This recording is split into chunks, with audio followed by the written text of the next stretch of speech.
জাগুন, উপড়ে ফেলুন সেই সমস্ত বাধা যা আপনার অগ্রগতির পথে কাঁটা হয়ে দাঁড়াচ্ছে, যার জন্য আপনি শারীরিকভাবে ভেঙে পড়েছেন, মানসিকভাবে বিধ্বস্ত হয়ে যাচ্ছেন, নিজের কর্মদক্ষতার উপরে বিশ্বাস হারিয়ে ফেলেছেন। একটা একটা করে আপনার জীবন থেকে সব কিছু দূরে চলে যাচ্ছে। তাই দয়া করে আজ জাগুন আর উপড়ে ফেলুন দুঃখ নামের ওই আগাছা। আর আজ যদি আপনি না জাগতে পারেন, তাহলে সময় আপনাকে আস্তে আস্তে পায়ের তলায় পিষে এই পৃথিবী থেকে বিদায় করে দেবে। কিসের এত দুঃখ আপনার? কেন আপনি এত হতাশ? আপনি কোনো একটা কিছু করার পদক্ষেপ নিয়েছিলেন, সেটা সফল হয়নি, আর তাই দুশ্চিন্তায় ডুবে নিজের ভেতরে শক্তিশালী মানুষটাকে একটু একটু করে পিষে মারছেন। একবারও ভাবছেন না যে এটা হার নয়, এটা নতুন কিছু শেখার উৎস, যে শিক্ষার মাধ্যমে আপনি পরবর্তীতে আরো শক্তিশালীভাবে পদক্ষেপ নিতে পারবেন। আপনি ব্যর্থ হয়েছেন, তাই নীরব হয়ে আছেন। খুব ভালো কথা। এই নীরবতাকে হাতিয়ার করে বিশ্বকে বুঝতে শিখুন। লক্ষ্য করুন এই বিশ্ব কিভাবে চলছে। জানুন এই বিশ্ব আপনার থেকে কি চায়। কি ছিল আপনার ভুল? কেন অনেকেই সফল হলে আপনি হতে পারলেন না? আর এভাবেই দেখবেন আপনি অনেক কিছু জেনে ফেলেছেন, আর তাতে আপনার পরবর্তী কর্মসূচি আরো বেশি শক্তিশালী হবে। কিন্তু আপনি যদি হাল ছেড়ে বসে পড়েন, তাহলে সফলতা পাওয়া তো দূরের কথা, ব্যর্থতা আপনাকে কুরে কুরে শেষ করে ফেলবে। আপনি হয়তো জানেন না কত পরিমাণ লড়াই করে আপনি এই পৃথিবীতে এসেছেন। আপনি হয়তো জানেন না কতজনকে পরাজিত করে তবে এই পৃথিবীতে আপনার আবির্ভাব ঘটেছে। বিজ্ঞান বলে একজন প্রাপ্তবয়স্ক সুস্থ পুরুষ একবার সহবাস করলে যে পরিমাণ বীর্য নির্গত হয়, তাতে 40 কোটি শুক্রাণু থাকে। যার হিসেব অনুযায়ী মেয়েদের গর্ভে যদি সেই পরিমাণ শুক্রাণু স্থান পেত, তাহলে 40 কোটি বাচ্চা তৈরি হতো। এই 40 কোটি শুক্রাণু মায়ের জরায়ুর দিকে পাগলের মতো ছুটতে থাকে। জীবিত থাকে মাত্র 300 থেকে 500 শুক্রাণু। আর বাকিরা বাকিরা এই ছুটে চলার পথে ক্লান্ত অথবা পরাজিত হয়ে মারা যায়। এই 300 থেকে 500 শুক্রাণু যেগুলো ডিম্বাণুর কাছে যেতে পেরেছে, তাদের মধ্যে মাত্র একটি মহাশক্তিশালী শুক্রাণু ডিম্বাণুকে ফার্টিলাইজ করে অথবা ডিম্বাণুতে আসন গ্রহণ করে। সেই ভাগ্যবান শুক্রাণুটি হচ্ছেন আপনি, আমি, আমরা সবাই। আমরা অধিকাংশ মানুষেরাই এই মহা প্রতিযোগিতার কথা জানিই না, আর তাই সামান্য একটু ব্যর্থ হলেই সব কিছু ছেড়ে দিয়ে মাথায় হাত দিয়ে বসে পড়ি। আপনি সেদিন যখন ওই দৌড়ের প্রতিযোগিতায় অংশ নিয়েছিলেন, তখন ছিল না চোখ, ছিল না হাত পা, ছিল না মাথা, তবুও আপনি জিতেছিলেন।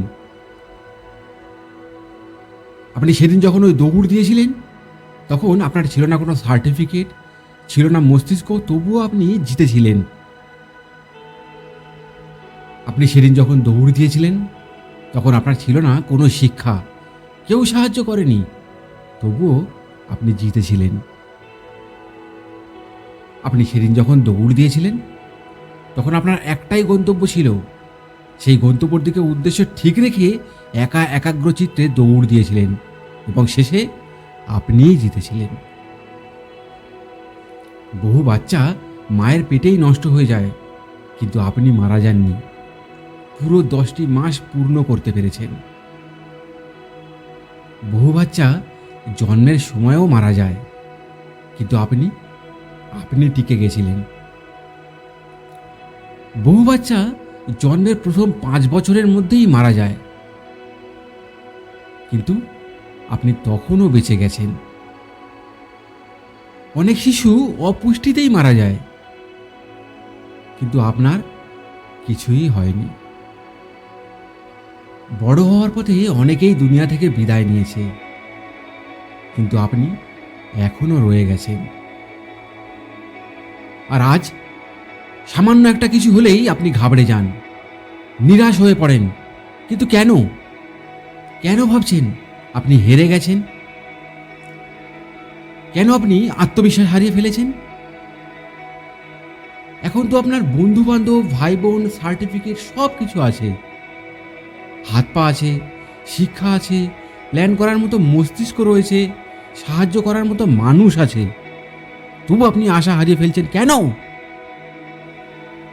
যখন আপনি জীবনের প্রথম দিনে হার মানেননি, 40 কোটি শুক্রাণুর সাথে মরণপণ যুদ্ধ করে ক্রমাগত দৌড় দিয়ে কারো সাহায্য ছাড়াই ওই প্রতিযোগিতায় জিতেছিলেন, তাহলে আজ হতাশ হচ্ছেন কেন? কেন একজন আপনার জীবন থেকে চলে গেলে সেটা মেনে নিতে পারেন না? কেন আপনি একটা কিছু হলে ভেঙে পড়েন? কেন বলেন আমি আর বাঁচতে চাই না? কেন বলেন আমি হেরে গিয়েছি? এমনও হাজারো কথা তুলে ধরা সম্ভব। আমি বলছি, আপনি জীবনের শুরুতে জিতেছেন, শেষেও জিতবেন। শুধু নিজেকে একটু সময় দিন, মনকে প্রশ্ন করুন কী প্রতিভা আছে আপনার। মনের চাওয়াকে সব সময় মূল্য দিন।